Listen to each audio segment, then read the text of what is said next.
Well, guys, it's almost the weekend, so to celebrate, let's talk about the Maury Island incident. The Maury Island incident is said to be an early modern UFO encounter, which allegedly took place on June 21st, 1947, shortly after the sighting of flying saucers seen by American aviator and businessman Kenneth Arnold. It is also one of the earliest reported instances of an encounter with so called men in black. A few days after Harold Dahl was out scavenging for drifting logs, he claimed to have seen 6 UFOs near Maury Island, near Tacoma, Washington. Dahl, his son, and their dog were on the boat. He claimed to have taken a number of photographs of the UFO and reported that one UFO shed some type of hot slag onto his boat. The slag, he said, struck and killed his dog and injured his son. The next morning, Dahl reported that a man arrived at his home and had invited him to breakfast at a nearby diner. Dahl accepted the invitation, and he described the man as imposing at over 6 feet tall and muscular and wearing a black suit. The man drove a new 1947 Buick, and Dahl assumed he was a military or government representative. And while the two men ate, Dahl claimed that the man told him details of the UFO sighting. Although he had not related his account publicly, the man also gave Dahl a non-specific warning, which Dahl took as a threat that his family might be harmed if he related details of this interesting sighting. Some confusion and debate over his statements have occurred, with him later claiming that the UFO sighting was a hoax, but he also claimed the sighting was accurate, but he had claimed it was a hoax to avoid bringing harm to his family.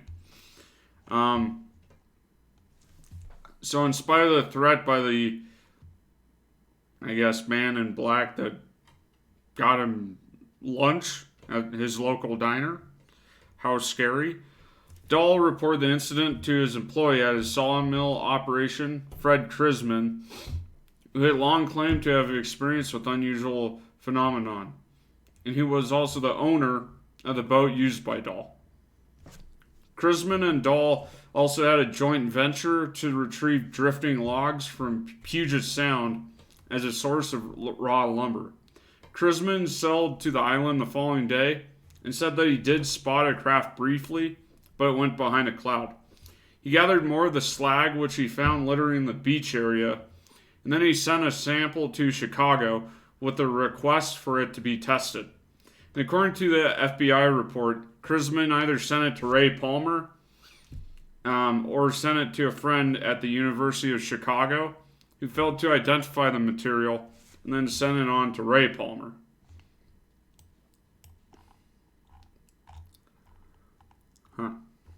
While the rock formation was being passed around in Chicago, the famous sighting by Kenneth Arnold took place at Mount Rainier in Washington State, and Palmer contacted Arnold and asked him to investigate the incident for the story Arnold was writing on for one of Arnold's publications.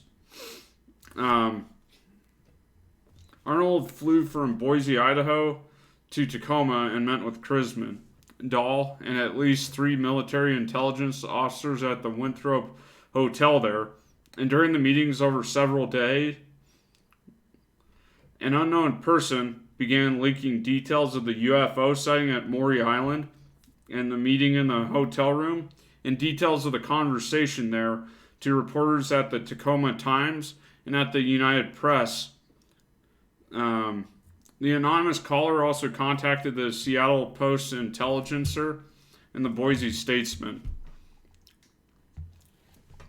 The 2 Army Air Corps investigating officers who arrived at Arnold's request, Captain William L. Davidson and Lieutenant Frank M. Brown of Army A-2 Intelligence, decided to fly back to Hamilton Field the same day that they arrived in Tacoma after interviewing Crisman in the hotel room. Dahl had decided to leave, citing possible danger to himself if the story got out, presumably because of the warning he received from the man in black. The two intelligence officers said that they had to return to Hamilton Field in California quickly because the next day was Air Force Day, when the Air Force officially became a new service branch distinct from the Navy, Marines, and Army. As the investigators were preparing to leave, Crisman produced samples of the, quote, rock formation from his automobile and gave it to the investigators to take back to California. The plane carrying the two investigators and the slag crashed near Kelso, Washington, shortly after leaving Tacoma, killing both men. In April of 2007, it was reported that the crash site had been rediscovered and some material had been recovered. Although the initial military investigation did recover exhibits and remove the bodies, the FBI report notes that the investigators from McCord Field near Tacoma had investigated the wreckage and were convinced that there was no sabotage from the airplane after it lost its left wing and the tail section due to a fire in the left engine. One of the survivors was named as a member of the flight crew, and the other was referred to as, quote, a hitchhiker. The Seattle Post intelligencer identified them as Sergeant Elmer L. Taft and Technical Sergeant Woodrow Matthews, and initially the Air Force denied the men had been carrying secret cargo, but in later years admitted that they had been officially investigating the Dahl report. Crisman alerted Arnold of the crash early the next morning, and Dahl and Crisman returned to the hotel to discuss the situation with Arnold. Arnold had invited another person, accidentally identified in the FOIA copy of the FBI report as a Mr. Smith of Seattle, and to Tacoma to attend the UFO conference. And this informant related to the FBI field agent that a Mr. Lutz of the Tacoma Times contacted Arnold at the hotel and informed him of the leaks, including information that the Army intelligence officers had been shot down in the B-25 airplane over Kelso by a 20mm cannon, and that a Marine airplane whose wreck had allegedly been found earlier at Mount Rainier had also been shot down with the same weapon. The anonymous caller also claimed knowledge of an ongoing investigation by military intelligence that he was not identified but claimed to be a switchboard operator.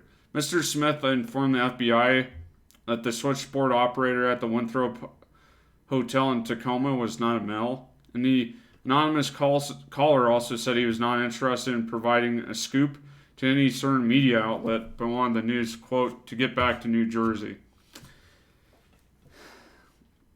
Asked to produce the photographs he had made of the UFOs over Maury Island, Dahl and the group left the hotel and went to Dahl's automobile parked outside.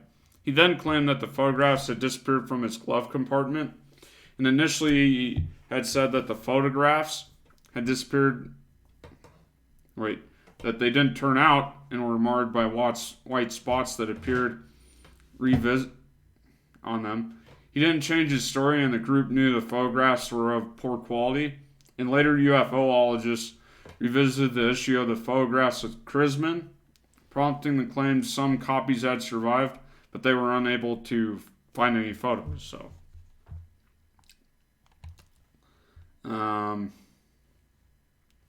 they also decided to sail to Maury Island, and this plan failed when the boat failed to start.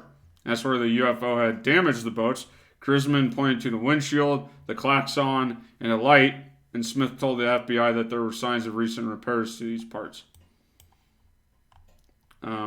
So alarmed by these deaths, the people that died in the plane crash, Dahl disappeared, and although the FBI report mentions his son, those allegedly injured by the slag from the malfunctioning UFO, the son had run away from Montana for some reason, so all these people are disappearing, which, just, I guess, adds fuel to the fire. An anonymous caller informed the press that one of the two witnesses would shortly be sent to Alaska. Crisman, was recalled to service hastily and sent to Alaska.